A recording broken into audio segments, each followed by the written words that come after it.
নারীদের সম্পর্কে একটা গুরুত্বপূর্ণ তথ্য কি জানেন? যে আপনি তাকে যা বলবেন সে আস্তে আস্তে তাই হতে থাকবে। কি বিশ্বাস হচ্ছে না? এই যেমন ধরেন আপনি তাকে বললেন যে তুমি দেখতে কিন্তু ভারী মিষ্টি, তখন সে পরিপাটি হয়ে নিজেকে আরো গুছিয়ে রাখা শুরু করবে। আপনি যদি তাকে ভালো বলেন সে আরো ভালো হতে থাকবে। আপনি যদি বলেন যে তোমার মনের মধ্যে অনেক মায়া, ভালোর জন্য তুমি নিমেষেই যে কোনো কিছু কুরবানি দিতে পারো, তখনও সে সেটা রপ্ত করতে শুরু করবে। কিন্তু যখনই আপনি তার খুঁত ধরা শুরু করবেন, তার ছোট ছোট ভুলগুলোকে বড় বানিয়ে তাকে সবার সামনে অপমান করে ছোট করবেন, সে এটা পারে না, সে ওটা করে না, সে একজন বেয়াদব, সে একজন অসভ্য, মুখে মুখে তর্ক করে, সে একজন মারাত্মক রাগী, তেজি, জিদ্দি মহিলা, এ ধরনের কথাগুলো যখন তাকে কষ্ট দিয়ে বলবেন, সে কিন্তু আস্তে আস্তে তাই হতে থাকবে।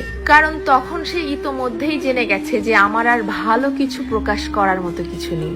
সবার সামনে যেহেতু আমি খারাপ হয়েই গেছি, তো আরো খারাপ হয়ে যাই, তখন আর সে কোনোভাবেই কারোর সামনে নিজেকে সঠিক প্রমাণ করার প্রয়োজনীয়তা অনুভব করবে না। সে ধরেই নিবে যে কেউ আমাকে ভালো বললে ভালো, আর না বললে আরো ভালো। কে বুঝলো বা বুঝলো না এটা নিয়ে আর মাথায় ঘামাবে না। এইটুকু তার ঠিকই বোধগম্য হয়ে যাবে যে আমি সবাইকে সম্মান দেখিয়ে লাইনের পেছনেই দাঁড়াই অথবা সামনে, সব অবস্থাতেই আমি খারাপ। আর এভাবেই আস্তে আস্তে আপনি তাকে হারিয়ে ফেলবেন। আর একজন নারী কখনোই একদিনে বা একটা কারণে নিজেকে সরিয়ে নেয় না, এর পেছনে থাকে কোটি কোটি কারণ। এজন্যই কথাই আছে না যে কথাতেই জয় আবার কথাতেই ক্ষয়।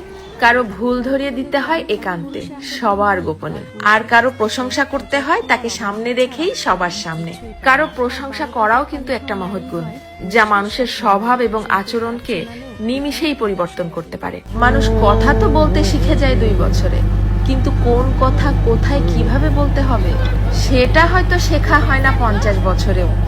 এটাও কিন্তু মানুষের জীবনের একটা বড় ব্যর্থতা।